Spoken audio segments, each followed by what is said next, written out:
So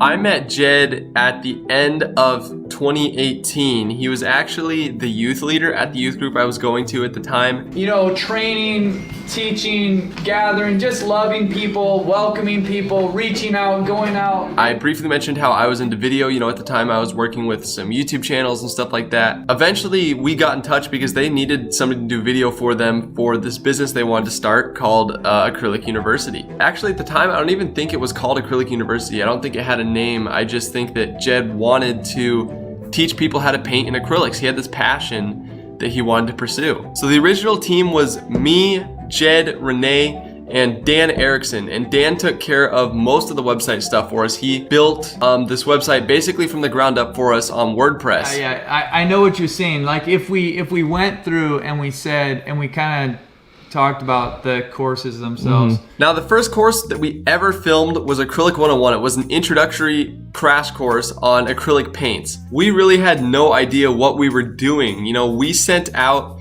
that first draft of Acrylic 101 thinking to ourselves, we did a good job. You know, we're not going to change anything based off of the feedback. I'm sure we covered all our bases. There's no way that they're going to give us feedback that will need to make us change the course or anything like that. And we could not have been more wrong. The amount of things that we neglected in the first version of Acrylic 101 is insane. So we ended up reshooting it one or two more times after that.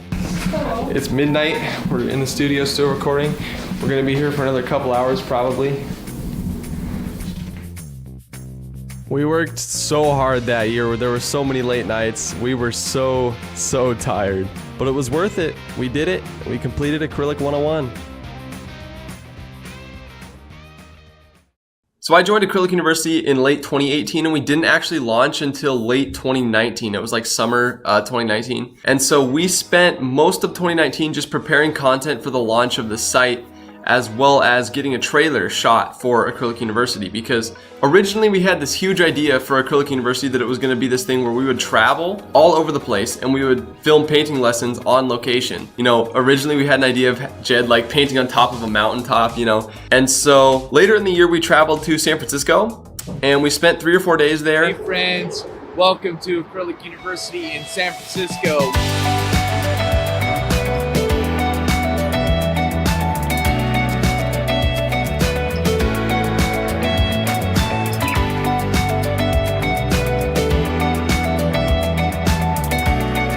And basically our goal in San Francisco was to create a trailer for Acrylic University. And you know, looking back on it, it was a really well-made video in my opinion. Like I think we did a really good job planning it and filming it and it looks really nice, but it didn't really do a good job explaining to people what we were about or how we could help you. But nevertheless, we had a great time in San Francisco and we shot this gorgeous trailer that if you haven't seen it yet, you absolutely should go check it out.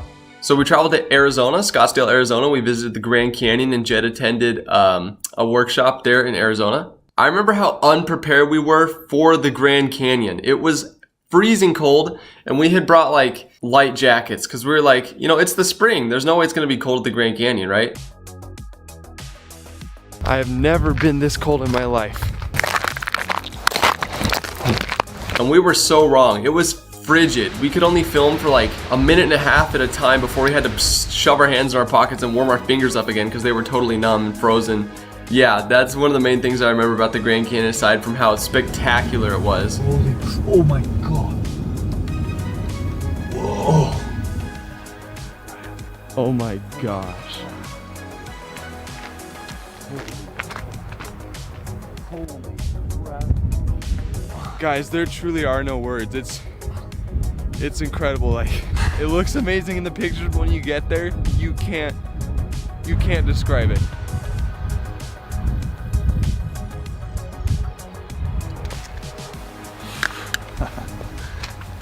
Crazy. And then before we knew it, launch day was upon us. And we're going to say a prayer. He's about to launch the site, so.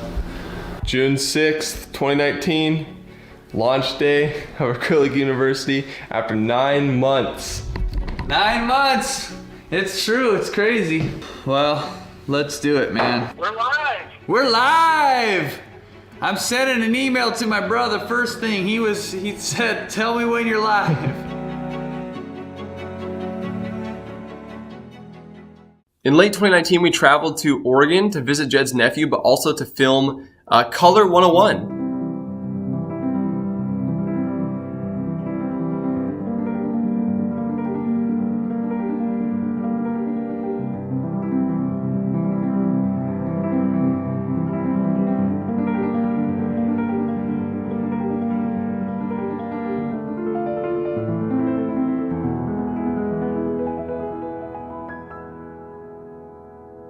And so we spent a lot of time in Portland and the surrounding area filming Color 101, and we also met up with two artists, Diana Shine and Amy Erickson, two incredibly talented acrylic artists.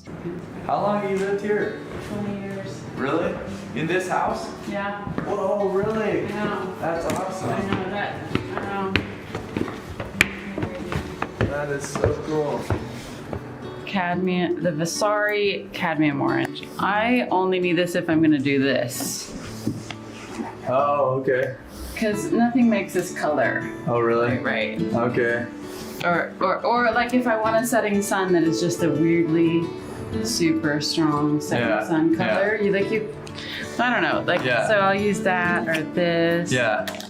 Some of them I only use for certain things. So great. I love this. This is so Thank you. beautiful. Look at that. That was my house on Camino. Oh man, that's beautiful. Is this what you're working on right now? Yeah. But I was hanging, like, really messing around with texture. And so I did this painting, and then I painted it again with a spatula. Oh, wow. With a metal scraper. Yeah. And I think it's awesome. Yeah, that is. I love it. Really cool. So it's the last day of our trip. We're headed home, but on the way we're gonna stop and do some final filming that we need to get done. We were driving home. Jed kind of took some back roads to see if maybe we could find a good location to finish the rest of our course. On total accident, we just rounded a corner, and in front of us is this huge, gorgeous mountain lake with Mount Rainier looming over it. Oh my gosh. Dude.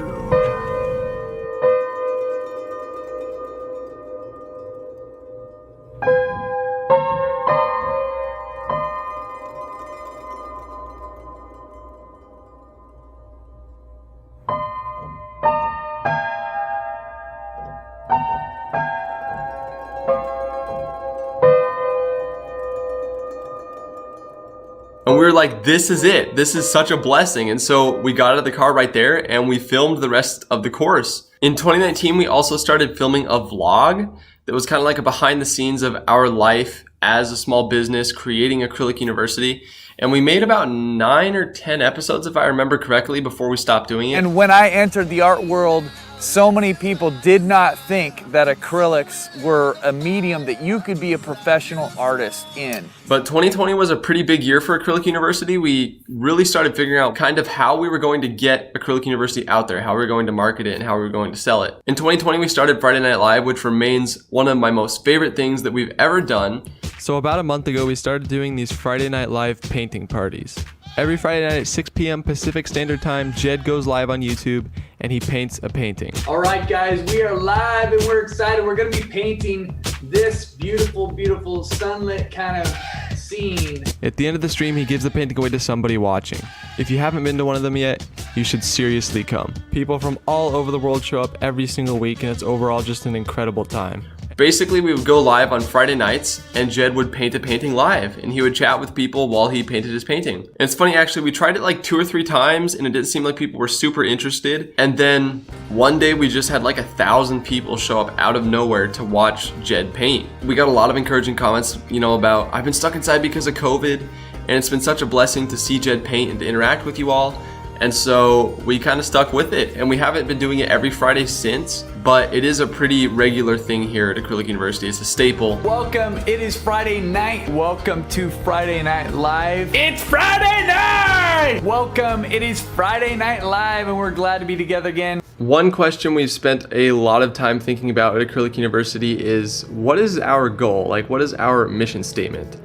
And over time, we've narrowed that down to bring beauty to the world by helping artists flourish. And I don't think there's anything that does a better job of that than the Radiant Acrylic Masterclass. Woo, baby, we are here. Are you as excited as I am? I hope you are, because it has been a long time coming, and thank you for being here. What is up, my friends? It is so good to be together. My name is Jed Dorsey. If you thought I was somebody else, then you might be in the wrong place. Baby, we are here finally. We are so excited today. Isn't it a good day to be together, guys? We're all on a journey, and we all have obstacles to overcome.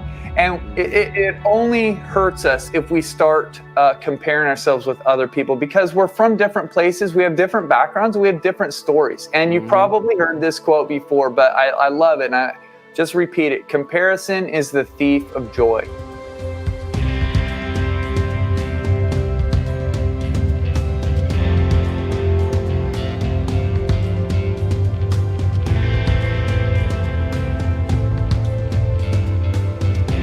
Since then, thousands of artists have connected or reconnected with their artistic side through this class. We hear stories all the time of, like my art teacher in high school told me that I was a terrible artist and I haven't touched a paintbrush in 50 years, and you helped me pick up a paintbrush and start painting again, and that kind of stuff is the most fulfilling thing. Like, that's what makes this whole project worth it. It's incredible. My favorite thing is when someone joins and posts something like, there's so many amazing painters here, I don't know if this group is for me, and everybody just rallies around them with like dozens of positive comments and tells them, no, you belong here, welcome to this group, you're welcome here no matter your skill level. And in today's world, I think that kind of thing is invaluable, and I'm super proud to be a part of it. It's also a safe place to share difficult things that are going on in people's lives. We had one lady who was taking the class and painting from her hospital bed. It was so inspiring. Hi all, here I sit in my hospital bed and so disappointed that I missed out on Wednesday and Friday. When I had to quickly pack and get to the hospital, I decided to take my painting gear and watch class from my bed. Then I was going to work on homework. My little sister's a fine artist, and when I told her my plan, she thought it was hilarious. So here are a couple photos to prove I really did paint while in the hospital. Here's my nurse looking at me while I work. All that to say this: no matter who you are, no matter where you come from, and no matter where you are in your artistic journey, the Acrylic University team welcomes you to this masterclass, and we are striving tirelessly behind the scenes to make this an event that you will not forget. Happy painting.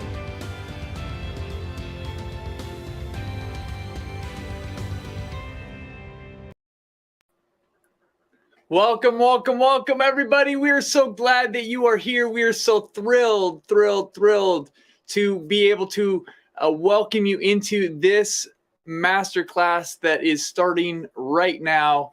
Guys, say hi in the chat. I see you from all over. Listen, isn't it cool that we can gather from all over the world? And I'm here with my good friend, Mr. Peter Stout. Peter, are you with me? I sure am. Good morning or afternoon or late night, wherever you're coming in from. It's so great to be with you all. Yeah, we are thrilled. And just letting you know that there's a team of people. Peter is here with me. He can jump in and speak, but there's a bunch of other people that are behind the scenes that are helping make all this work. But we're all thrilled that you are here. So just glad to be here. I'm going to jump in pretty quick to the presentation that we got, because we're on a timeline. We want to honor your time and make sure that you get the most out of this. So let's do this. I will grab this here. Absolutely. And guys, this is Acrylic University's Radiant Acrylic Landscapes Masterclass. This is session 1. Now, I teach today and Friday, and Diana is going to teach on Wednesday, so you want to make sure that you're there for that. This is where we are, and we've got stuff this week, and we have interviews Saturday and Monday that you don't want to miss. There's going to be some extra demos that are playing in the background there, and then we have our big celebration next Wednesday, and that's where we're going to give away the last prizes and stuff, but we're going to give away prizes each day. One thing I got from somebody I was listening to recently, he said, you want to begin every day. The first thought, like, what's the first thought in your head? If it can be a thought of gratefulness, your day is going to be so much better. And so I'm trying to practice that myself. Let my first thought be one of thankfulness and gratefulness. And I just want to take the time right now to just thank everybody who I already kind of mentioned, but we've got moderators in the group, in the Facebook group, in this chat. We got moderators. We got a whole AU team that has worked tirelessly to put out emails, to build the site, to do everything that's making this possible. And the Acrylic University family, which is our membership and all the people that have been involved with us even from way back when. If you saw that pre-roll video that Peter made, which is super awesome, it's really fun for us to look at and see. We've been doing this since 2019, and we've had people who've been involved and have helped us shape Acrylic University into what it is. So we want to just say we love you. And I also just want to say thank you to you who are here today from wherever you are in the world. Like, I know that there's people from all over the world that are watching this, and it's so cool to be together.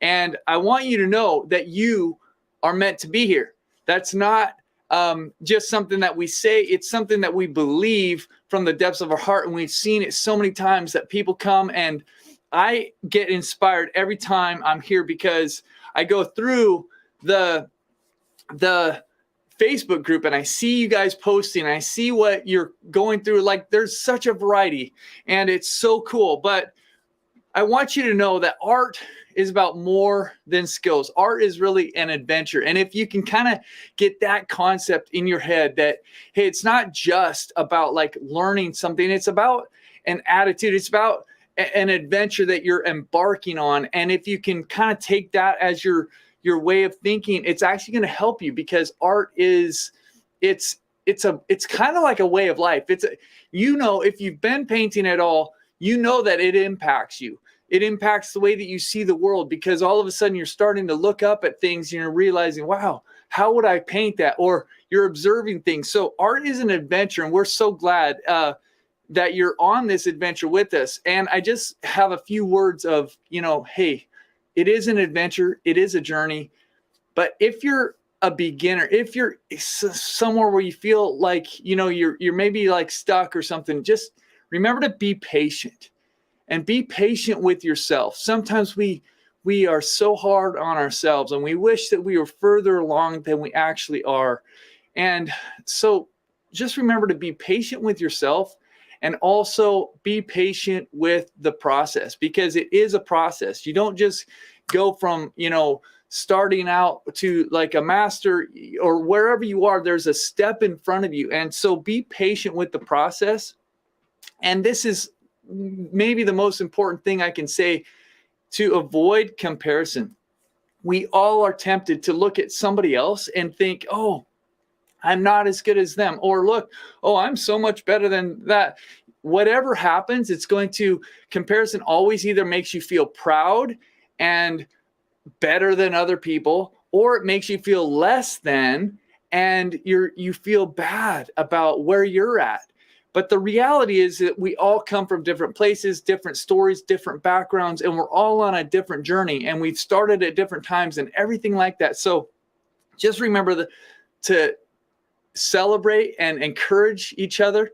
And this is what we want to do. We really do. We want to encourage each other. And I know I'm speaking to, or kind of preaching to the choir, because I know I see you guys in the Facebook group and everything cheering each other on. And but we also can learn from each other, because when you see somebody who's maybe a little bit further down the road, you don't have to compare yourself, but you can still learn. And you can also learn from people who maybe are just starting out, because maybe they do something that is super inspiring to you, and you can learn from them. So the goal for us is to grow together, you guys. And that's what this is all about, is just taking the next step in the journey, no matter where you are. And then third or fourth, if I can count, let's have fun. Who here wants to have fun, you guys? I know that for me, when I think about art and I think about how challenging it is hard stuff, right? So we need to have fun with it. And who wants to have fun? I want to see it in the shout out in the thing. Woohoo, me, I do. Yes, woohoo. Yep. Let's have fun. Let's paint. I got you. We're going to jump into this pretty quick here. So we are on day 1. This is the bold brushwork breakthrough. That's my little subtitle for it. And are you guys ready for this? Because I need to see some shout out in the comments here. Who is ready for this? If you've been with us before, you know what I want to see. My favorite is I was born ready. And so I want to see that in there. Who's ready for this? Who's ready? Yes, I'm ready. Born ready. Okay, here we go, guys. So this whole idea came really from numerous comments and things that I've seen over and over and over again as I have taught and had people interact with my artwork. Is I just hear it all the time. I need to loosen up. I want to paint more freely. I want more freedom in my work. And that begs the question, what do you think? Like, if you're one of those people, or maybe you're not, but you admire something like that, what do you think that bold brushstrokes say about the artist? Because I think that it says something, and I'd love to hear what you guys think it says. Because when you see somebody paint and they're just, it feels like they're bold. Oh, confidence. Oh, there's a lot of confidence. Hey, I'm Jason, born ready. That's awesome. Yeah, like relaxed. Confidence I see over and over and over again. Just confidence and courage and being brave. So exactly, right? I think that that's the thing, is that for most of us, expressive freedom, confident about their vision, there's something good in the ability to be bold, right? And to do it. But the question is, what then does it actually take to be a bold artist, right? Because it's not just like we magically can do it. It doesn't seem like, because we all want to feel like this in our art, right? And you've seen this before, you've been with us before, but we all want to feel like this. But the funny thing is, what we actually feel like sometimes when we're starting to paint is like this, right? Which I think is like one of the funniest images I've ever seen, and it just makes me laugh all the time, right? Is that we want to feel like a lion, but we feel like a scared puppy dog. And I've kind of come up with a list of things that I think we kind of encounter with this. And one is, we don't know where to start, so we just never do. Some of you will relate with this. Who can relate with, hey, I haven't painted for years? And some of it can be circumstances, but it could also be that you've had the idea many, many times, but you just don't know where to start, and so you never have. Sometimes we start off really, really small and scared. Like we just embody that little puppy dog, and we're like, okay, I'm going to do something, but we're just so fearful the whole way through. Sometimes we get off to a really good start, but then we get stuck. We're like, oh my goodness, my painting is actually looking pretty good. Now I don't know what to do, and I'm going to, I shouldn't do anything because I'm afraid I'm going to screw it up, right? Sometimes we get paralyzed by perfectionism, right? Like it's just this, if it's not perfect, if something isn't perfect in my painting, it can't be good. Not knowing when or how to finish. This one is a crazy one, right? Because it's so easy to not know when a painting is done. And then we overwork a lot of times. We get way too into the details when we could have finished, but we just didn't know. And so we end up losing kind of the freshness in our painting. And all these things are really easy to have happen. But how do we get past this? How do we actually get to be bold in our artwork? That's the question, right? Because there's a lot of great artists, and Harley Brown is one of them. He's amazing. And he said this in a book that I read. He said, confidence will come with the hours you put in, but it cannot come cheaply. It's not a freebie. Many things are in life, but confidence is not one of them. And so what he's saying is true, right? I mean, there's this whole idea of like 10,000 hours. I don't know if you read that book, but so I agree with this idea that, it takes time. You have to put in effort and work to like become confident in that ultimate, like, I'm a master sense. But I do have this question is like, does it take time? Like, because my question is, I have a couple problems with the idea that you will never be able to paint boldly until you have 10,000 hours. Because what if you have already been painting for a long time and you're still struggling? Or what if you're just starting out and you want to paint boldly? Are you kind of reduced to like thinking, no, I will never be able to paint with bold brushstrokes unless it's been like 10 years down the road? Because that seems kind of a bummer to me. Because there's that idea that practice makes perfect. But the question I ask again is, does practice make perfect? Because when I was playing sports, I remember this coach saying, practice makes perfect all the time. And then another coach later said, actually, perfect practice makes perfect. Because what if you are practicing the wrong things? If you're aiming at being bold, but somehow you're not practicing it, then you have to say, like, how will I get there? Is it 500 hours? Is it being professional? Is it 10 workshops? Is it a certain number of things that you have to do? Or what if you could actually paint boldly right now? Like, for real. What if you could somehow figure out a way to be bold in your artwork today? That's the question. That's why we're doing this, right? So,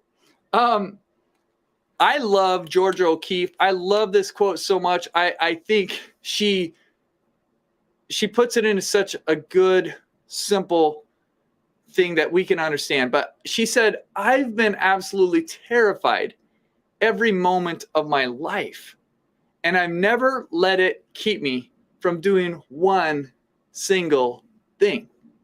And you think about that. Wow, she's saying that maybe there's something that we can do in our minds. Maybe there's something we can overcome to get past that fear, right? And I think that if you want to grow in painting more boldly, you actually have to make a decision. And here's the question: do you want to paint like a lion? I want to hear it. Put it in the chat. Do you want to paint like a lion? If you've been to a masterclass before, this is kind of our battle cry. This is what we are all about here is, yes, I want to paint like a lion. I want to have that courage, right? And I see it. Yes, yes, yes. I want to paint like me. Hey, that's good. You want to paint like yourself. This is not putting on somebody else, but it's saying, what would you paint like if you were 100% courageous? What would you paint like? And I see the roars, and this is the image that I love and I want to have embedded in my mind when I paint. I want it to be embedded in your mind when you paint too. So this is the big idea from today, is brushwork is a choice. And it's a combination of intention and effort that will get you to boldness. Because again, it doesn't happen if you're practicing the wrong things. So what you're going to get out of today is 3 guaranteed methods to create paintings that are characterized by bold and courageous brush marks. Okay? So I'm going to give you, this is very, very practical. I'm trying to get as practical as I can in helping you. If that's your goal, is that I want to paint like a lion, I want to be courageous, I want bold brush strokes to be included in what I am doing with my artwork. I want people to look at my art and say, wow, like they're courageous. Then these are 3 ways that you can do it. The first way is to start and finish a painting in 30 minutes. And I'm going to go into this a little bit more. They're all pretty self-explanatory, but the other is to start and finish a painting with 50 brush strokes. So it's like, the first one is just a time limit. The second one is not a time limit, but it's a number of brush strokes limit. The third one is to start and finish your painting using only your biggest paintbrush. So it's like saying if you have a bunch of little brushes and you have one big brush, you're only going to use that biggest brush for the entire painting. There's another alternative to that one, and that is you could start and finish your painting with a palette knife. So having looked at those, tell me which one seems like, man, that would be kind of a big challenge for me and maybe even is intimidating to you. Put it in the chat, because I want you just to think about, like, what is the thing that holds you back? Is there something that's fearful? Maybe it's something that you want to look at as being what you want to do. 50 brush strokes. I see the large brush using a big brush. 50 brush strokes. Palette knife. Yeah, I love palette knives. 50 brush strokes for sure. Yeah, honestly, for me, the 50 brush stroke one is the hardest for me to think about. But we're gonna jump into this real quick here, get into this. But I want to say, if you ever are looking for something, this is where you find it. acrylicuniversity.com/dashboard. That's where you're going to find the replays to this. You're going to find the supply list, the schedule. Basically, everything is going to be there for you. So just know that. And if you're here, if you are wherever you are at in your journey, it doesn't matter. You could be a total beginner. You could be advanced. It might be easier for you to just watch this and not try to paint along. It might be easier to just watch it and then like get out your canvas after this, because sometimes you'll learn more. You'll be able to take in more if you are just watching, but it depends. You can do whatever you want. But the goal of this exercise here today is not perfection, but the goal is freedom. Can we say that together? The goal of this is not perfection. We're trying to throw that out. And we're trying to say, hey, whatever the fears, whatever the things that hold us back, the goal is to be free and not to be bound by trying to be perfect. So it is time for the demonstration, but I just want to say real quick also that we are going to have a Q&A at the very end of this. So if you're a beginner or if you have a question about something and you want to stick around at the very end, we're going to show you the demonstration, and then we're going to give away the prize at the end, because if you turned in your homework, we've got a big list. We're going to do that whole demonstration thing or the prize thing. And then at the very end of that, we're going to do a Q&A. So if you have questions about anything, please stick to the end, and that'll be the time for that. And I want to also just mention that in this demonstration, I had a rough time with it. Honestly, it was hard.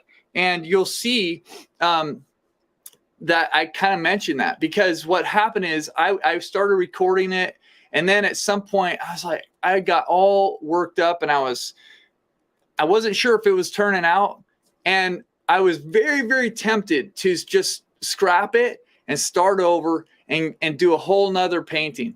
But what I thought was, no, you know what I need to do? I need to just show this, because not every painting is your favorite. Not every painting is easy. Not every painting turns out exactly the way that you want. And I wanted you to see that this was me being bold and courageous too, so that we could do this together. Because you might think that things are just easy for somebody like me, but it's not. It's not always easy. And so anyways, Peter, let's jump into this. I think we can start this right now. Okay, so as we're jumping into this, we're going to be doing our best. I'm going to be painting like a lion. And right before we get into that, though, I want to just talk a little bit about these materials that we've got. So I've got a canvas here, which is one of these. It's a Centurion linen prime panel. Of course, this is in plastic, but I've toned it with a neutral gray, and I've put it on a little bit thin so you can kind of see the brush strokes. But really, I just wanted to get a color on here. Nothing too specific or special about it. I just like to paint on something that's neutral. Sometimes in a situation, I can go either way. It's going to go a little bit lighter, it will be in the light value, a little bit darker will be in the dark value. I can push it towards a color. I can do different things. So, but just a neutral background, very easy. Okay, colors over here. I've got titanium white, and you can see these up here in the little note there. This is cadmium yellow light. This is quinacridone red. Most companies will call this quinacridone red. In the brand that I have here, it's actually called permanent rose. And that is Winsor Newton Professional, but it's the PV19 color that I actually have liked for a long time. This is phthalo blue, and if you ever are wondering, is it red shade or green shade, if your brand has that, this is green shade. I like it because it leans a little bit towards the green. There's a chance that I'll use some ultramarine blue later. If I do, I'll put it right here. This is Mars Black, and again, titanium white. Now, I'll talk a little bit about my brushes, because generally I'm pretty simple. I like flat brushes. These are all Princeton Catalyst flats. They range from about a size 4 to this one here is a size 16. So this might be a 4 or a number 6. This is a number 10. But what they are essentially is just a nice long bristle with a flat top here. I like these particular brushes because they're fairly strong, yet they have this kind of split end, and it makes it kind of soft. So here's the deal though. That's what I'm using. But if you don't have the exact same kind of thing, that is okay, because really what I want to encourage you with is not here, these are the exact colors, and if you have, you know, this yellow, it's going to make you paint good paintings. That's not true. We know that materials can be helpful, but if you don't have these exact things, it's okay. And I really would encourage you to just learn with whatever you have in front of you, because if you have a yellow and you have a red, and if you have a blue, and if you have a white, you know, you may not even need black. But if you have something like these colors, you're going to learn a lot just by using them and intermixing them, and just by following along, because so much of what we're talking about isn't about tools, it's about the overarching ideas that are going on. And really what we're talking about today has to do with courage. So I just really do want to help you go, no matter what, I'm going for it, I'm going to do it. And I'm going to learn with what I have, and I'm going to be bold with what I have.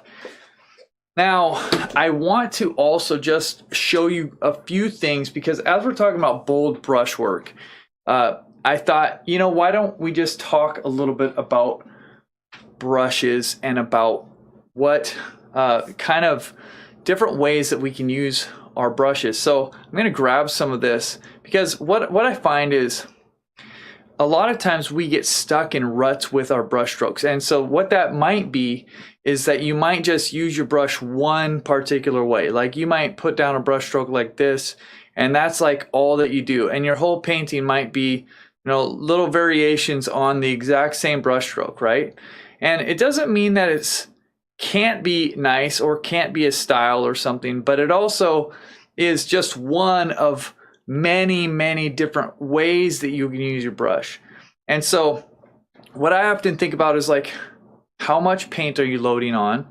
What does that look like? And then how can we provide some variety? So one thing that I'll show you is, if you start here and you just kind of drag your brush all the way down, see how I'm using not too much pressure, but it's starting to get a little bit of a broken edge. And if I do that again with that same amount of paint, it's going to be even more of a broken, dry edge. And again, you can see how each time it's going to take a little bit less paint off the brush, because there's less paint on the brush, right? And so, again, you can see all this variety that can come from, I still have only put on that one brush stroke, right? But look how thin this is. And the difference was down here, I was dragging it like really flat, and up here, I'm using the very end a little bit more and just dragging it down like that, right? But quite different than here. So the amount of paint that you have on your brush will make a big difference. And then there are a lot of other things, like what about if we turn it a different way? Do we always have to do a brush stroke like this? Or could we maybe try something like this? What's going to happen if we use the side of our brush? Can we make a squiggly line, or use the edge of the brush to do something? Sometimes I like to think, what about pushing the brush? Is there something that we could do that way if we used it in a different direction? Now I'm going to jump into another thing where if we talk about, I'm going to grab another brush real quick. So I'll have two brushes here in a second. But let's say we're using a lot of paint again. Now, if you look at the edge around here, it's a fairly hard edge around most sides of that because the paint is going on like a big blob in a way. And if we want to create a softer edge, we might need to grab something like another dry brush and come back into it, and we can soften that. We could also grab a different color if we wanted to blend into that, and we could do something like this, and all of a sudden we're starting to get this, really incredible, blend of color. And this is, of course, wet paint into the wet paint that's already down there. And of course it's it's phthalo blue and the cadmium yellow light. So it's a very vibrant color there. But you can also do other things to kind of get a little bit of the same effect. But so let's say I have something down that's already kind of dry, and I just want to get a little bit of this. Let's see what happens if I go over something that's already down. See, it's not, let me see, picking up a little bit of wet paint potentially, but there's lots of different ways to do things. And you can see that this is blending in a totally different way, right? It's like, layering a lot more. Now, what would happen if we added more water to what we're doing? Because one of the cool things about acrylic paints is that it can act a little bit like watercolor. It can also act like oil paints. It's very versatile, right? And so there's a whole bunch of ways that you can use it. And I'm just going to grab another dry brush here, but look at how interesting all that is, right? Now this is on paper, so it's going to act a little bit different on this paper than it would on a canvas, but lots of different ways to approach your brush work. So don't get stuck thinking that you have to use a brush one way. There's lots of different ways, and they all will end up producing something quite different and quite unique. And one of the other things that I like to think about is, so we know we can put down a brush stroke like this, but what would happen if we put our brush down on its edge? And you can see it's going to be a thinner brush stroke than if I was like that. And we can also kind of use So let's just pretend that this is maybe something where we want to have ripples or something like that. So if you are using your brush, you can use it sideways like this, create different kinds of things. Again, this is just the difference between using it like this and turning it like this. Again, lots of variety. And one of the things that I've found over time with my paintings is that learning to use variety in brushstrokes will keep a painting more interesting. It will often add just a subtle nuance to something that otherwise would have been, kind of repetitive and maybe a little bit boring. But it doesn't mean that every brushstroke has to be different. It just means that if you're starting out and you are thinking about how can I grow as an artist, understanding and learning more about the tools that you have and how you can use them is really helpful, because what I've noticed is that a lot of times we'll get stuck. We just find ourselves stuck in ruts. And one of the ruts that I see people get stuck in is using their brush the same way for an entire painting and never really having variety. And you can see even just in this little page right here, there's a lot of different types of brush strokes, and the amount of paint that you're using and all that stuff will end up providing quite a nice variety if you employ, multiple different methods and ways of using a brush. So I do want to touch on real quick, there's a couple other brushes that I use every once in a while. Sometimes I'll grab a little round brush like this. I don't use them very often, but sometimes at the end for details, things like that. And so for this exercise, you have three options, right? One option is to paint the entire painting with a time limit. And it could be 30 minutes, it could be 40 minutes, it could be an hour. It depends on the size of the canvas. It depends on how fast of a painter you are, what would be challenging for you. I think 30 minutes is a good time frame. If you don't know where to start with 30 minutes and see what happens. And the idea with that is when you reach the 30-minute mark, you set down your brush, you set everything down, and you walk away from it, right? It doesn't mean that you couldn't touch it later, but it means you've really done your best to stick with that 30 minutes, and then you evaluate your painting, and you don't just keep going endlessly forever. The second method, first method, of course, 30 minutes, paint the entire painting in 30 minutes, or as close to that as you possibly can. Second method is to use 50 brush strokes or less. Now, the thing that's hard with that is that it doesn't mean that that's the only type of brush stroke you can make. You can actually do very big brush strokes. You could have an object right here and you could kind of paint all the way around the object like this with, this counts as one brush stroke as long as you can cover it.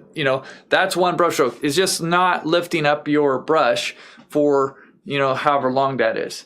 And so that's a really challenging one. The hard thing for me is actually just keeping track of the number of brush strokes. It's quite the deal. And the third method for learning and kind of forcing yourself to be bold in your brush strokes would be to either use a palette knife or your biggest brush and only use that for the entire painting. Now, again, there's no time limit necessarily on that.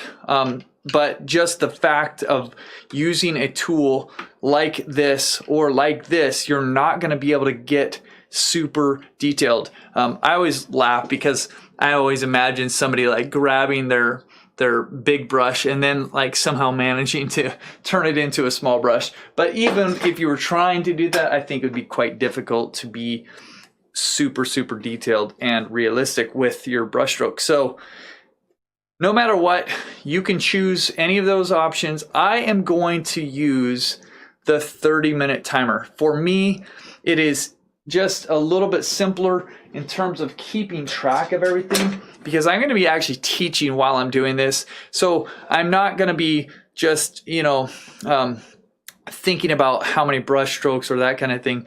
I'm going to be kind of walking through the way that I think about it. So that's the easiest one for me to think about or utilize, because I'm not going to be thinking about it so much. So having said all that, are you guys ready to jump in? Because I think I am.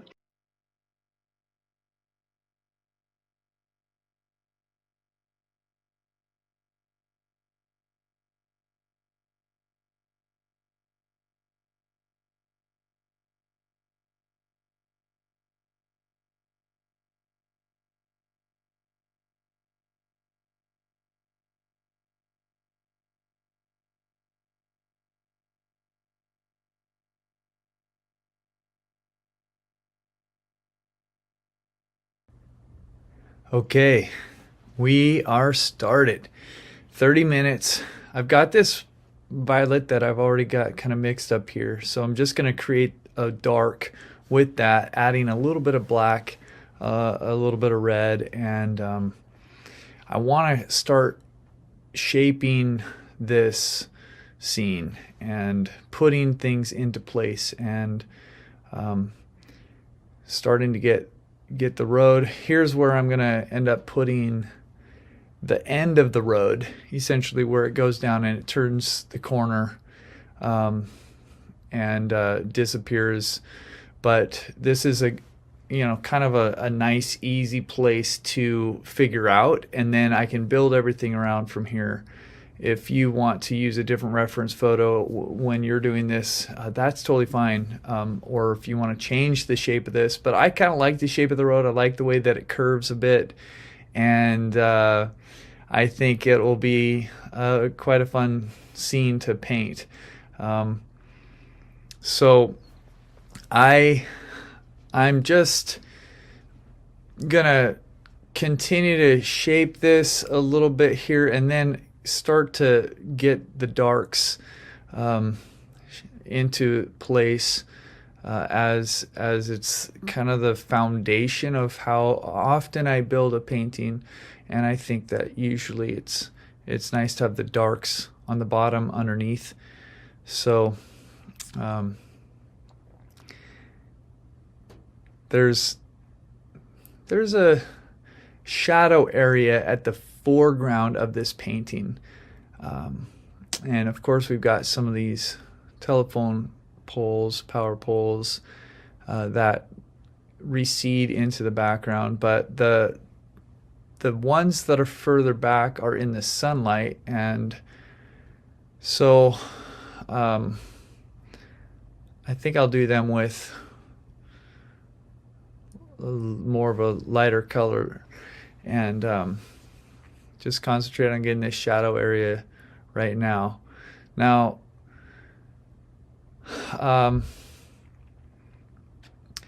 when you paint fast, when you're doing this, you are really looking at essential shapes. And so I'm looking around to see where there might be shadows in this scene, and then I'm drawing other parts in to get an idea of where things are. But I also know that this isn't, I'm really trying to be efficient with my time, because I don't want to spend too much. But I think design is very important, and I like that telephone pole breaking through into this sky area, because I think that will be nice. Now, as we start going and covering in some of these darks, I want to get some of the actual color. So you see I mixed in some of the green, some of the yellow to make more of a dark green, and just putting it on quick, not too worried about details at all at this point. Just getting in some of the color, and especially just making sure it's a dark value. But you can see in the shadow of that tree, it is dark, but you can see some of that warmer yellowish color from the leaves coming through. And everything in the foreground here, whether it's the grass or the road or the trees, it's all going to be a little bit more on the darker side of the value scale.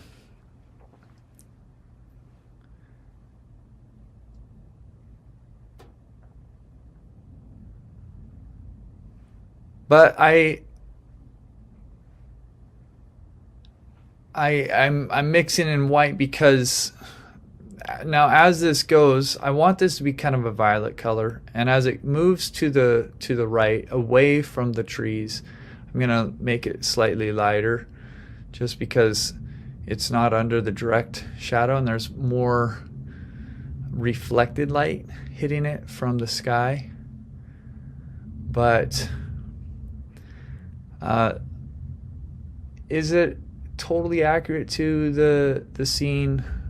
You know, no, it's not exactly. Now, that's where exaggeration comes in, and you guys know that I'm watching this after the fact. I probably already mentioned this, but as I go on this, I started feeling more and more unsure, more insecure, more thinking, oh my goodness, I don't know where this is going. I don't know if I'm doing well. And I was starting to talk less and less when I was actually recording the demo. And I started thinking, oh, this is awful. I don't know if I'm going to be able to use this. This is terrible.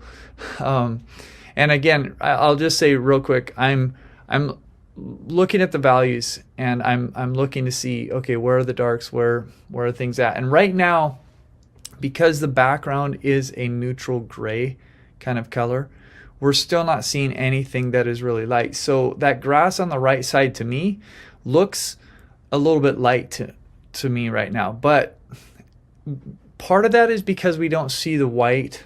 We don't see the sky as bright. We don't see different things. Now I'm trying to get a color that is, I'm actually kind of making it a really dark yellow, kind of almost with some green in it and stuff, because I'm trying to get a color for the road that would work, that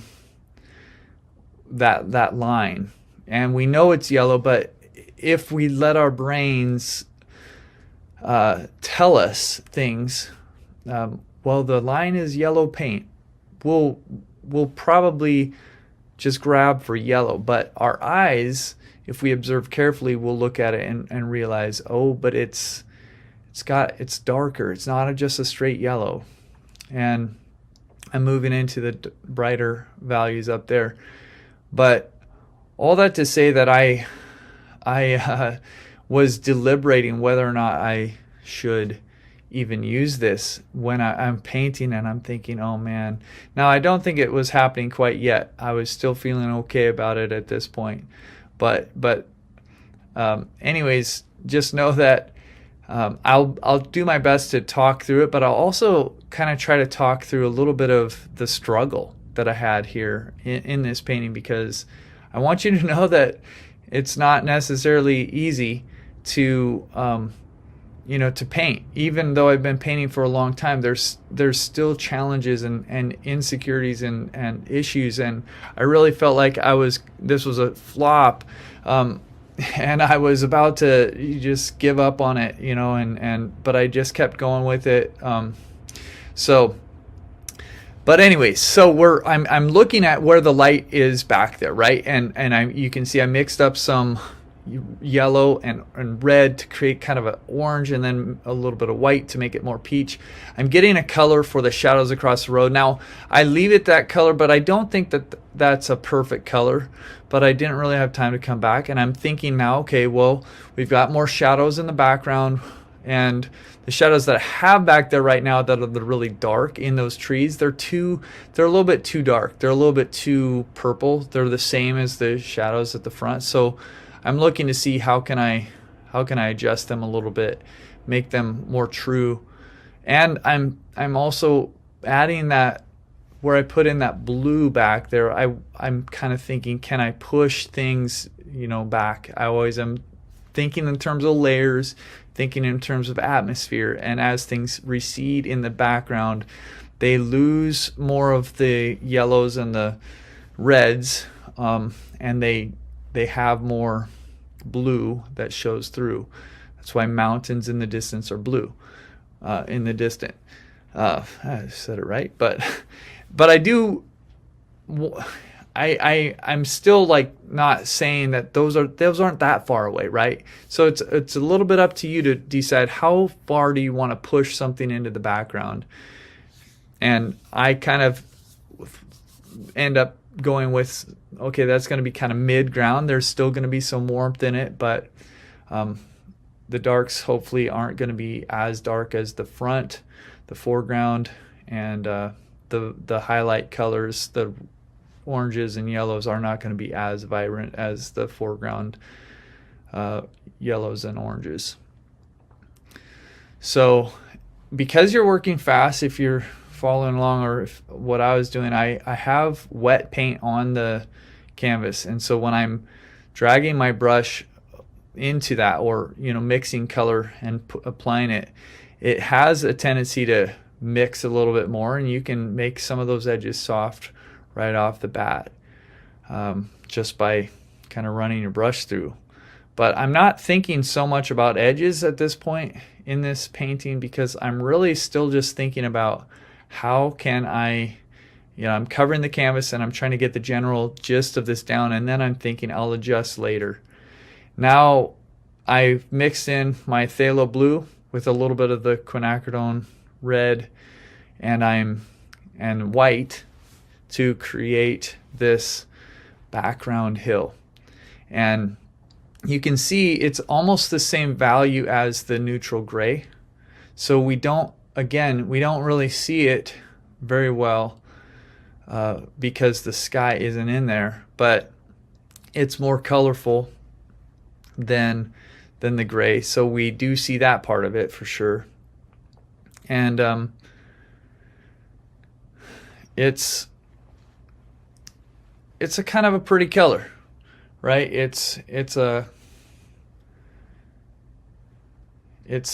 I don't know if I think it's a little bit too similar right now. I think it's okay. The value to me looks okay, but I can't remember if I adjusted or not. And now here I come in with some of the sky. And I just have pure white there, right? You might have heard people say don't use pure white, and a lot of times that's true. But in this case, I'm just trying to get the light value down. I'm not so worried about the color, because I know that it's not going to be pure white by the time the color underneath comes through, and that it's going to have some color to it, and it won't be pure. But I need it to get on there now, so that when I do a second coat later, it will be able to be bright and give this painting the full range of values that I want it to have. The sun's shining in this picture, but I probably could exaggerate the colors a little bit more than I do. It's a little bit it's a little bit more muted than a lot of times. I have no idea what I was saying originally. I guess I was still going with my talk here. I hadn't quite got, okay, that's what I was saying. I was looking at that. I was wondering, because I do remember I wanted to push that back further. I just felt like there wasn't enough distinction between that background hill. I wanted it to feel like it was even further back. And so I just came in while it was still wet, added more white, and this is kind of mixed in now. The white is blending with the other color that's already on there. So I think that helped create another layer of that depth. So you can kind of look at it and determine for yourself whether you think that was a good decision or not. But we all kind of have to figure out what we're going for. And sometimes exaggeration is very useful. And a lot of times that's what I tend to do, is exaggerate things like that to achieve a little bit more atmosphere. And now I'm bringing in, you can see it's just a mix of mostly the cadmium yellow light and titanium white to create some of the sunlit areas in the front. And I'm also using it to get these light poles, or these telephone poles that are in the sunlight. And I'm just using the edge of my brush. Remember how we looked at the way to use your brush in different ways? And so I'm still basically have been using this brush, for most of this painting. It's just using it in different ways. I'm paying really close attention. I'm trying to pay close attention to how tall those telephone poles are, and a little bit about the angles of them, and trying to think, can I make them interesting? And I exaggerated that one being at a little bit of an angle. It was at a slight angle. I just made it a little bit more. But I'm adjusting it. I thought it was too bright.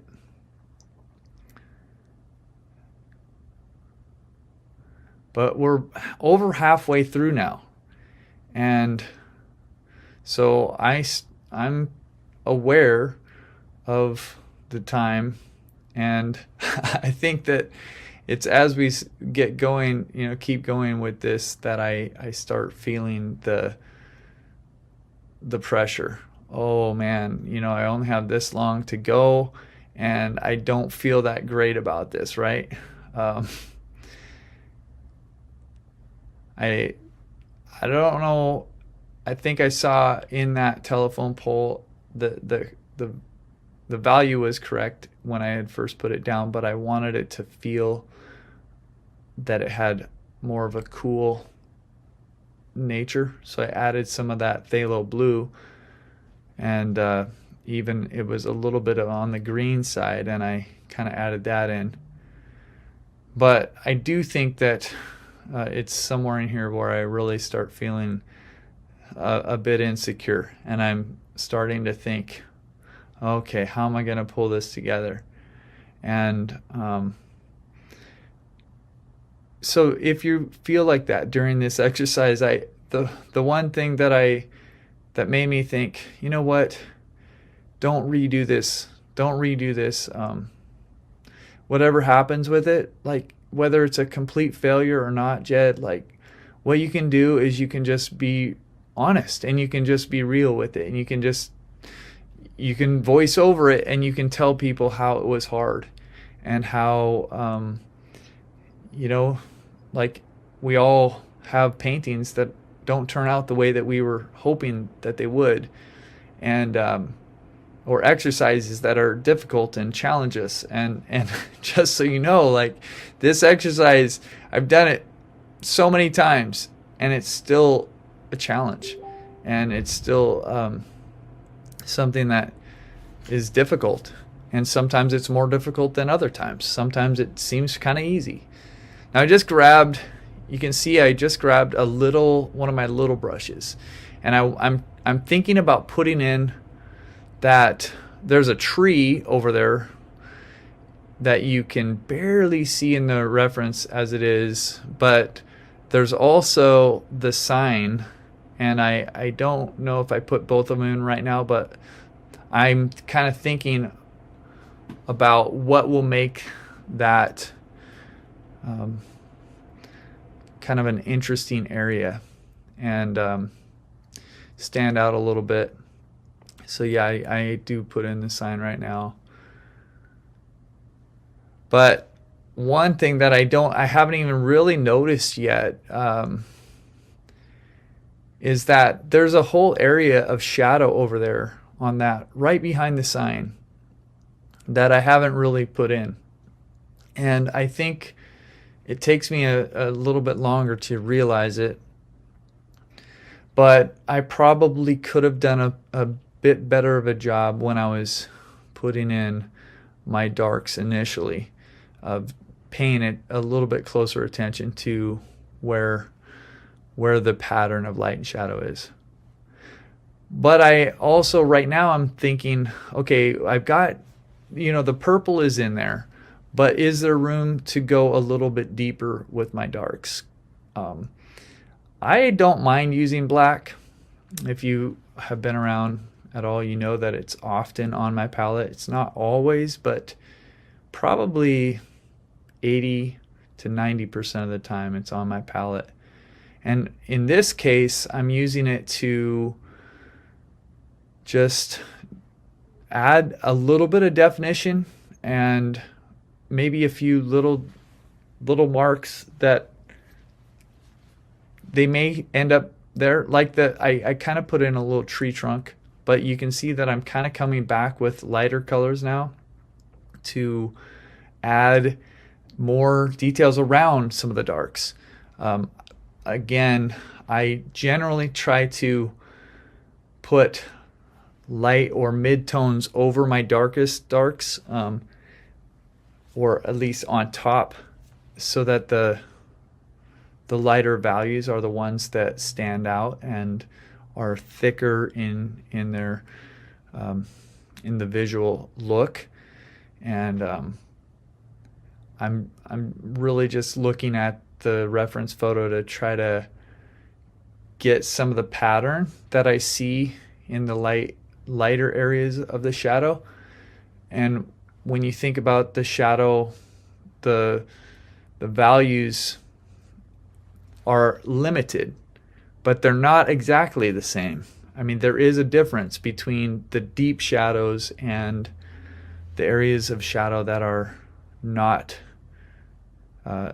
in kind of that deepest, darkest area, right? So I'm coming in with, this is, I believe, mostly just cadmium yellow light and white, and I'm thinking about how I want that contrast of the light versus the deeper shadows there. I want that to be a stronger contrast. I want there to be a more vibrant background and colors poking through. But I'm also thinking about, oh shoot, I went up into where the mountain is, and maybe it looks a little funny. I need to make sure that my mountain is back there where it needs to be, and I didn't like erase it or something like that.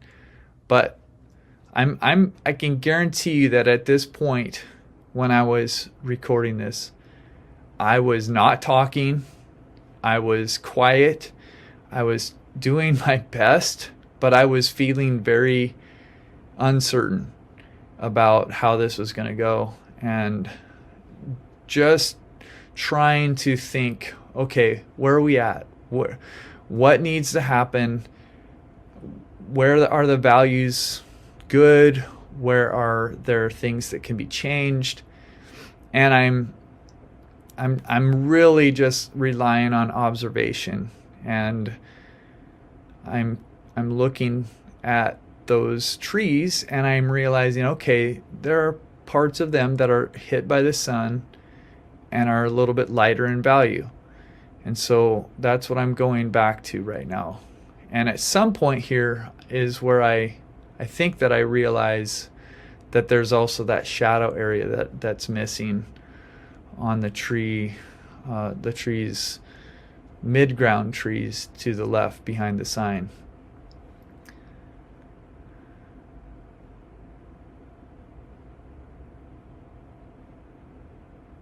Yeah, this is where I did notice.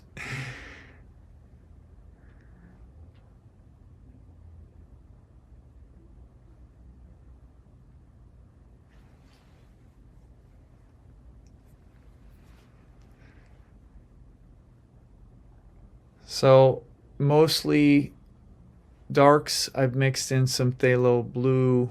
It's a darker green now, but I'm still just looking at it and trying to shape it and trying to figure out how am I going to shape it. Do I need to take that sign out? Am I going to try to paint around it? And I finally kind of look at it and think, it's almost like that whole area there is dark. I get out a little bit smaller brush because I want to be a little bit more careful around that sign. And of course, use my finger. When all else fails, smudging with the finger is a great tool or technique. And then of course I'm trying to blend some of the shadow back up into the area of the tree that's more lit up. So intermediate colors is what I'm putting in. If the shadow is dark and the lit area is orange, I'm mixing up, I had a more of a blue-green that I put in, then I had more of almost a gray magenta, I guess you could say, violet kind of color, and just I'm not doing a lot of blending over there, and I'm done with it, but that's just the idea behind it. And also now thinking, oh man, there's actually a lot of room to add more of this highlight color on the grass. The grass looks like it's a lot brighter than what I had it. And so again, we're adjusting as we're observing. We're taking close looks at the reference. We're at where, if you're painting outside, same thing. You just keep looking back and forth, and then you're adjusting. I'm adjusting these values and the colors, and I'm trying to show the pattern of light as it's coming across the road.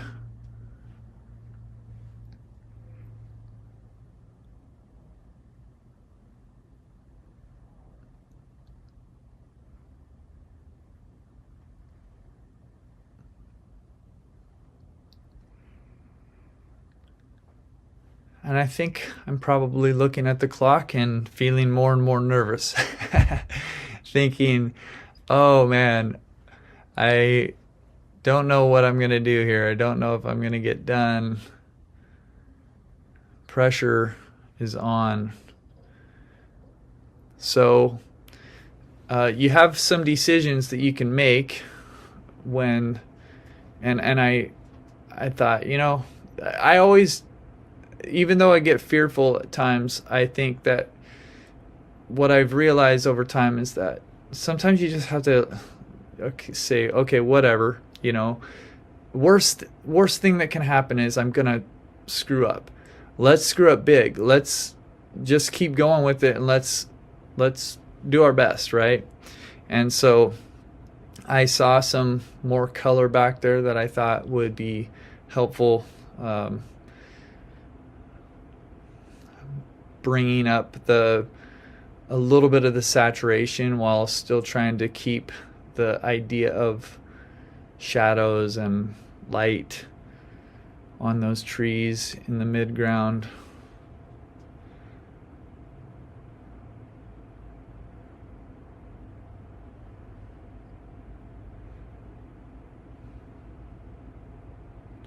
And I'm feeling real nervous now.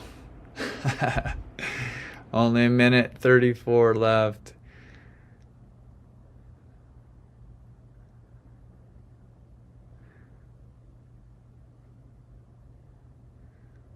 And I see areas that I haven't even covered, right? I'm thinking, oh my goodness, this is just the tone of the canvas on here, and it's thankfully it's gray, so it doesn't stand out too much, but what can I do? And I'm looking again at more like the patterns of the light and the dark and the shadows. See, there's one of the last areas that hadn't been covered at all. There's still a few places that might not have any real color, but it's mostly covered now.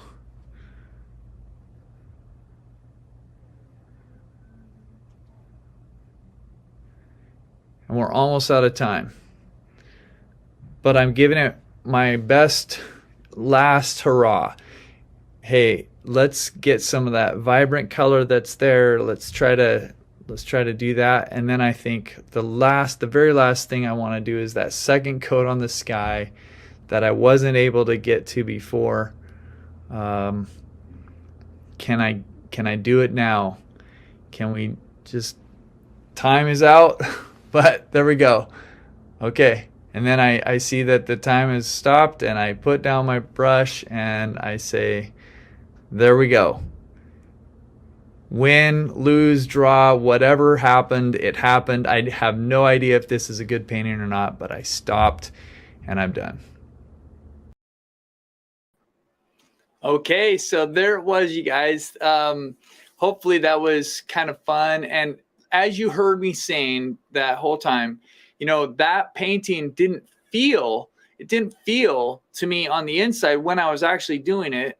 It didn't feel like it was that successful, but I think it goes to show that sometimes we are really hard on us, on ourselves. And when other people see our work, a lot of times they can see the good things in it. And so again, that's just another reason to say, you know, don't be dismayed if you feel like this exercise is hard. If it feels like, oh man, I've got 30 minutes or I'm trying to do this thing. The whole point of this is, one, to grow. And you know how it is. Like if you are exercising, what they say about your muscles is that your muscles don't grow unless you put stress on them, unless you put strain and you kind of exert yourself beyond what you normally do, right? And so that's why I have these three parts to this, because you can grow by getting stretched. And so I want to just run through a couple things. We're going to give away the prize. I'm going to go through the homework, and I'm going to show you a few things that are coming up. And then at the very end, again, we're going to have Q&A.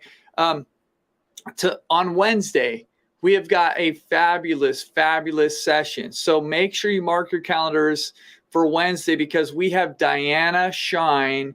She is going to be doing this second session, Freedom with Color. And if you know anything about Diana, you know she is an incredible artist and an amazing teacher, and you are going to get so much out of Wednesday's session. So please make sure that you mark that on your calendar.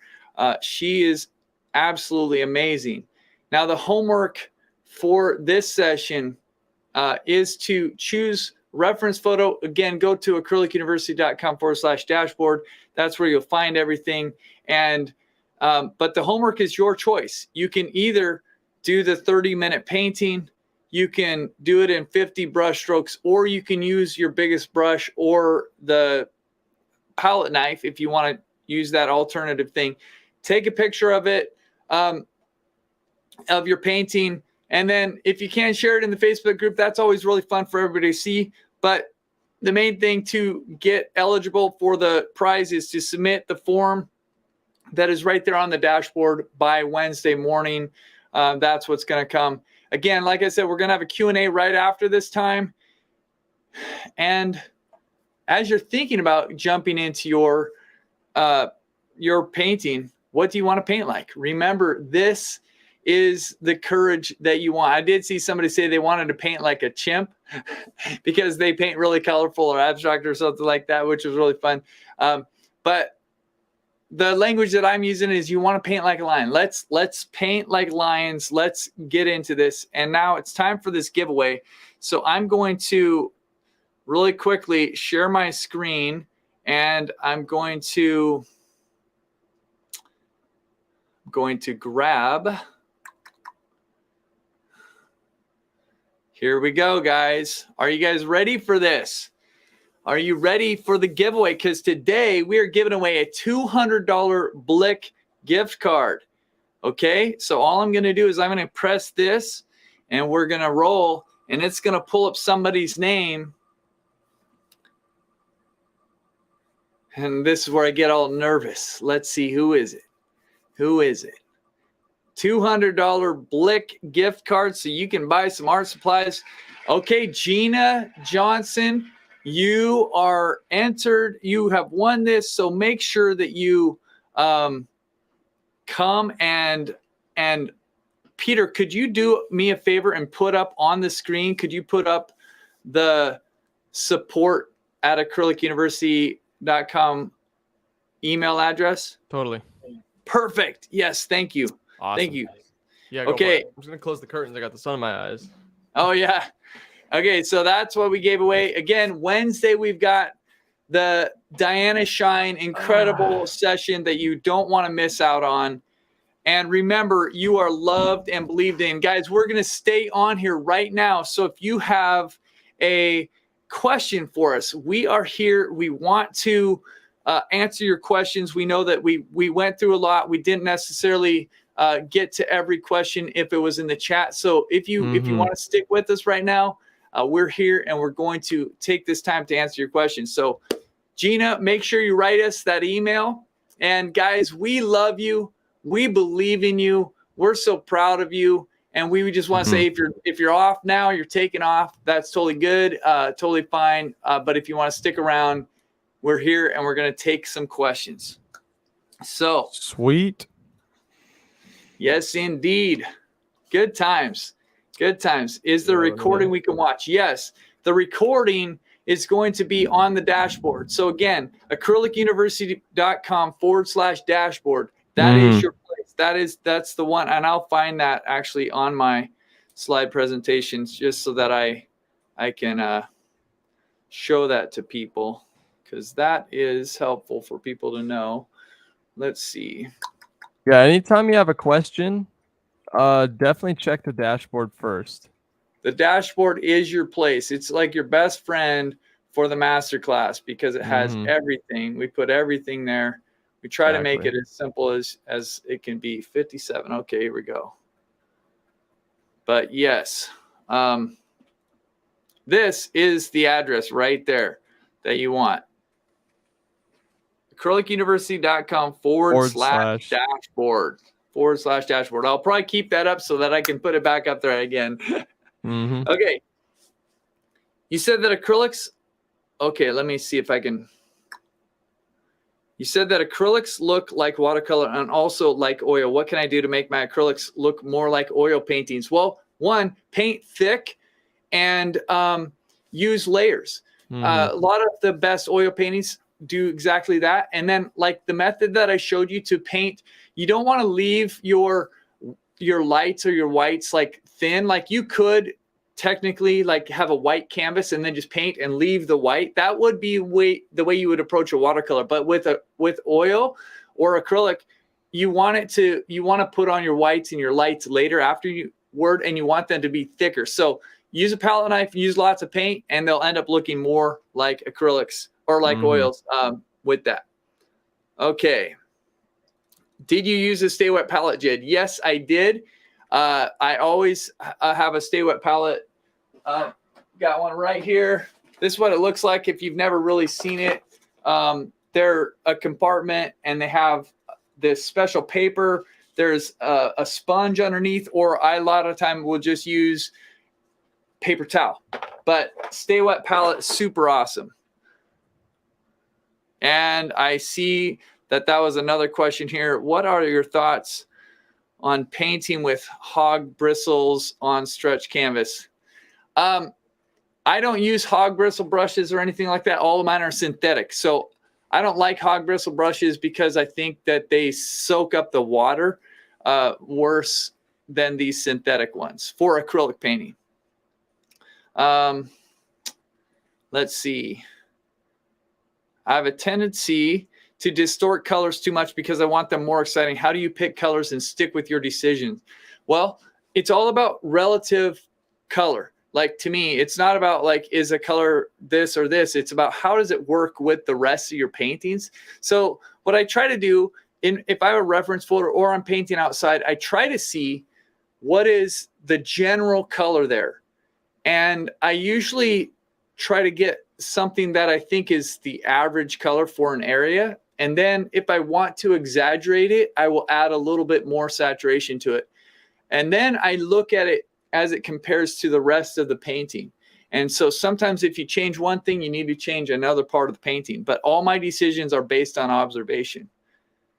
Can we rewatch it to try again? Yes, you can. You can go to acrylicuniversity.com/dashboard and you can get the link to this exact thing, or it will also be there where you can just watch it straight there.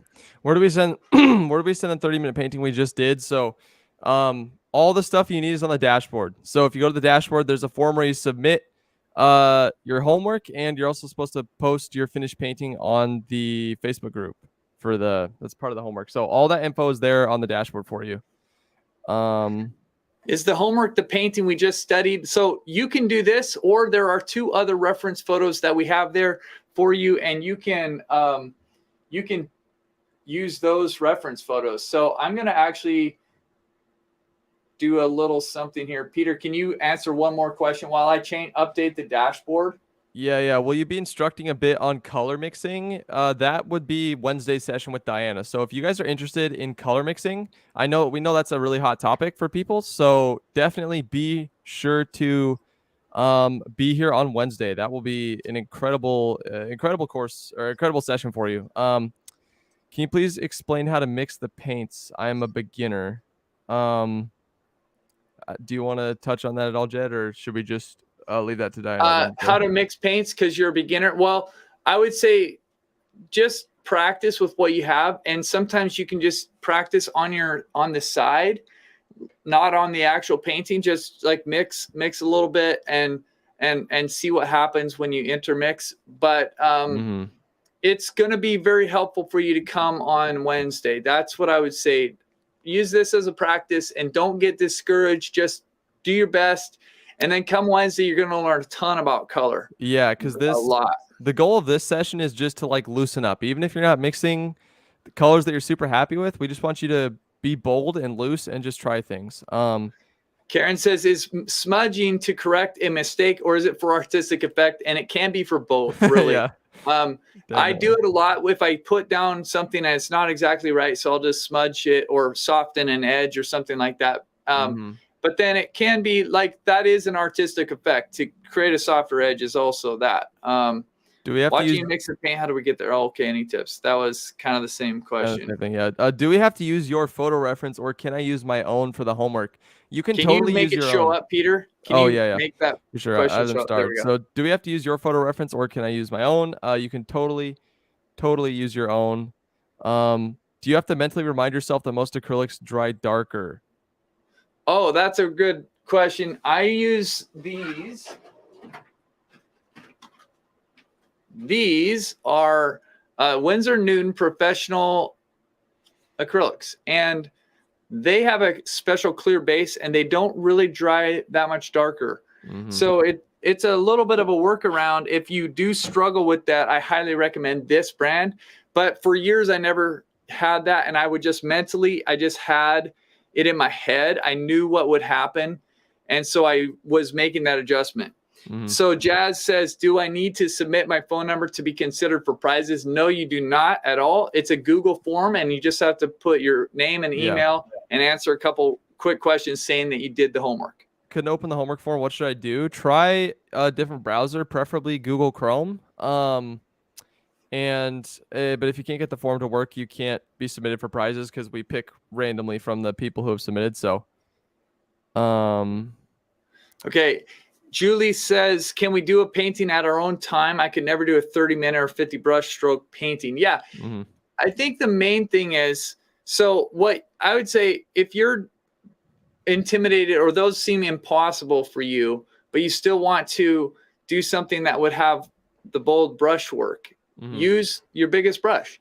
and don't dip into your small brushes. That's how you will do it, right? Yeah. So yeah, we gave you 3 options because we want to stretch you and grow you, but we don't want to kill you, right? We want you to do something that works for you.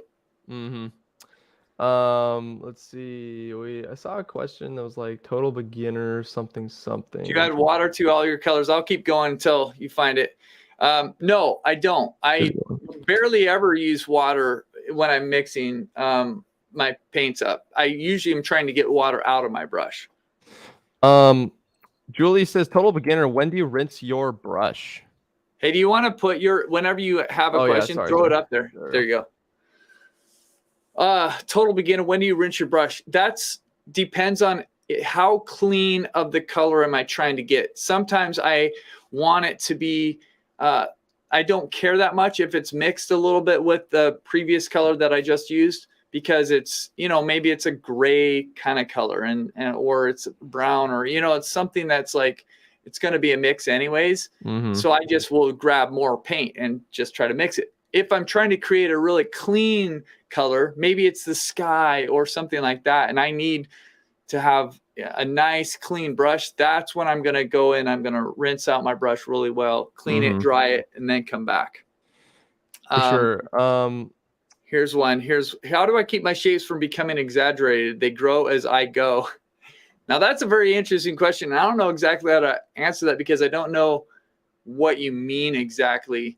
But what I would just say quickly is, if you develop your design on a piece of paper, if you do a sketch beforehand or something like that, and then you initially transfer that onto your canvas, I can't keep you from making them bigger if you're painting, but you can at least refer back and say, wait, that's too big, and then come back and reduce the size of that.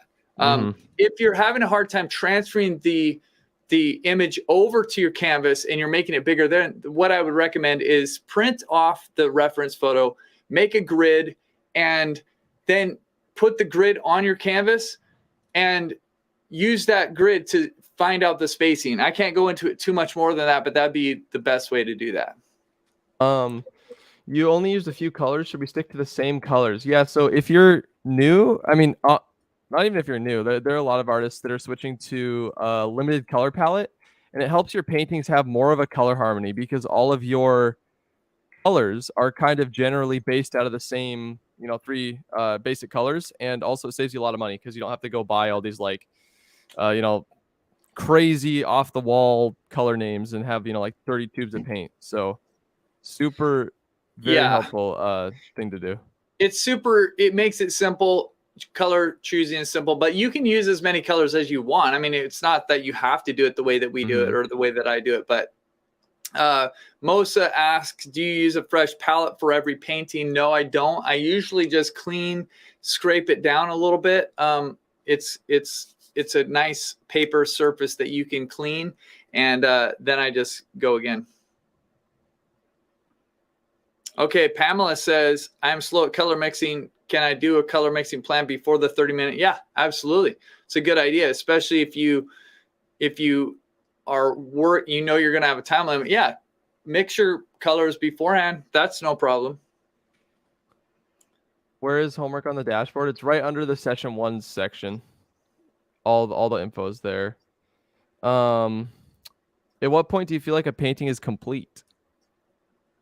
Oh, that's a good question. That's probably the hardest question. And sometimes I've heard people say that you need 2 people to finish a painting, 1 person to do the painting, another person with a stick to hit them over the head when it's done. Because we tend to kind of keep working on stuff sometimes beyond what we need to. But that's really something that you just need to think ahead of time. What is my goal with the painting? If you if your goal is to create something that is really realistic, then you're going to work much longer than if your goal is to have an impressionistic loose painting. And so it's harder sometimes to know, okay, this is like, it's impressionistic and I need to stop. Like, it's easier to keep going with it. So sometimes that's where getting somebody else's input is helpful. If they are somebody that you look up to or has a good eye for art or something, they don't necessarily have to be an artist, but sometimes that can be a helpful thing. Mm-hmm. Totally.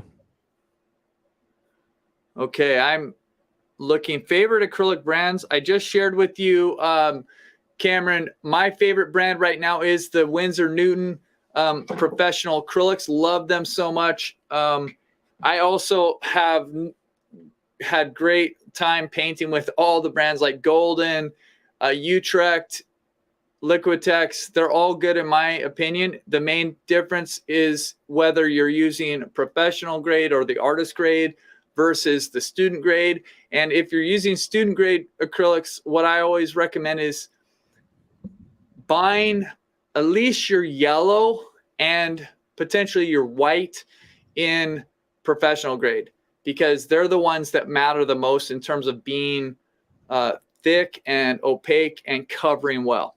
Mm-hmm. Good question, though. I always tend to overload my brush with paint. How do I prevent this?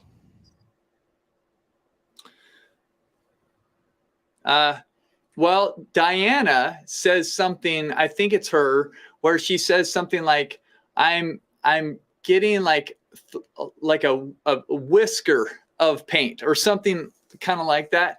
And basically she's just saying like she's going to grab just with the tiniest little bit of the brush. So I would say something like that. Like maybe if you're having a hard time because you're mixing paint with your brush, maybe what you could do is mix with your palette knife and then dip in just a little bit with your brush. Mm-hmm. That might help. Let's see. Will open acrylics work for this project? Yes, absolutely. Let's see. Yeah, absolutely. Heavy body versus fluid versus soft body. What is your preference? How do you get the heavy body to flow without wasting the paint?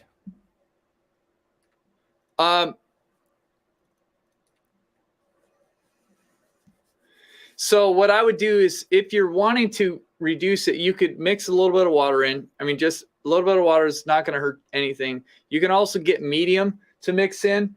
So that would be something like this, which is a golden glazing liquid. It will extend the paint color and thin it down a little bit. And this is a good question because I didn't really say, no, you don't have to use my reference photo. You can use your own reference photo if you want. Mm-hmm. For sure. Yep. Oh, I guess I already answered that question. I couldn't open the homework form. What should I do? I'll see if that's a problem. I'll check it right now myself. Yeah. It's a kind of a technical problem. Might not exactly. I would just try to use Google Chrome if you can. It works. It works for me. So I just making sure that it wasn't an issue on my end, but yeah, it works.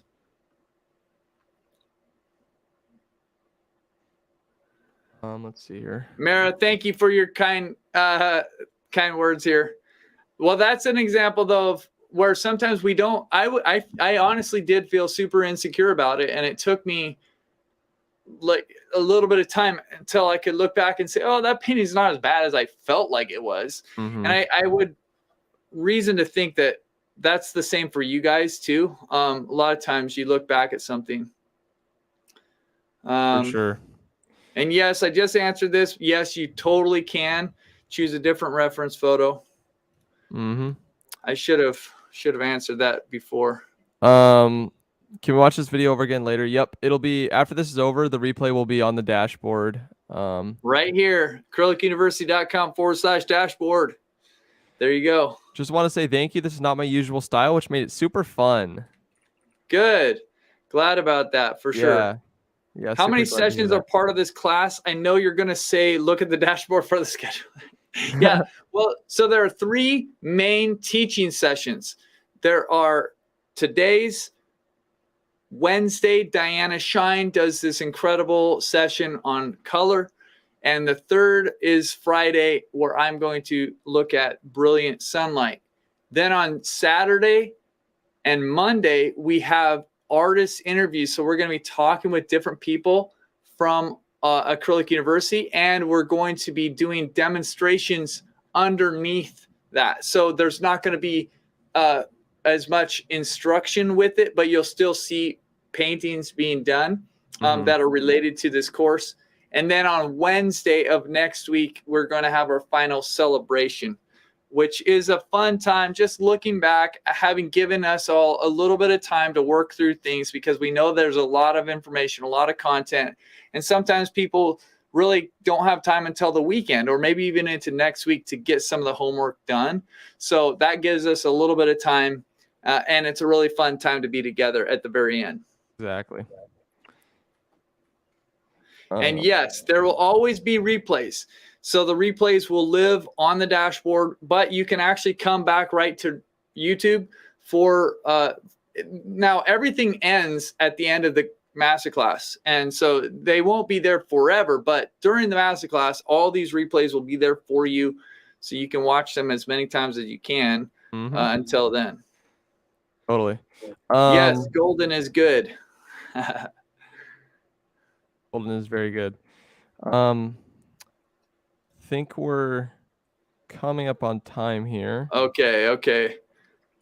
Can I do the same style but back to front? Denise, that's a good question. It will look a little different, but yes, you can totally paint loosely working from the background to the foreground. It's just going to look a little different. I've chosen the way that I do because it was something I discovered early on, and I think that it provides a kind of a cool element, and it's different than what you can do with watercolor. Watercolor, you have to start at the back. You have to start with your lightest colors, and then you work your way forward. But for me, acrylic paints was a brand new way of painting, and I adopted this new way just because it's fun for me. It's a challenge, and I like the way that it looks. But you can do it differently. Absolutely. For sure. Okay, you guys, how do you choose your sketch color? Kelly, that's a good question. And this is kind of like the last question that we'll answer today. But there's not always a total rhyme or reason, but I was today in this one, I was wanting to establish the darks. So when I went with my dark color there, I wanted to get, some of the darker values on the canvas. And so that was the reason for it today. Guys, thank you so much. I don't know, Peter, anything else we need to say? I don't think so, other than we are very much looking forward to seeing you on Wednesday. It was so great to be with you all this morning. And yeah, I think that's it. I think just overall, I feel like we have a lot more beginners here, which is awesome. So maybe we can try to do something that would be helpful to you guys in the meantime or something like that. But I think that's it. Guys, we are so thankful for you. I put this slide up there again just to say you are loved and believed in. Can't wait to see you on Wednesday. And until then, be strong, be courageous. We are proud of you, and we're looking forward to seeing what you guys do in the next couple days. And if you need to rewatch this, come back to the dashboard, and we'll look forward to seeing you guys on Wednesday. You are loved. See you guys. Bye, everybody.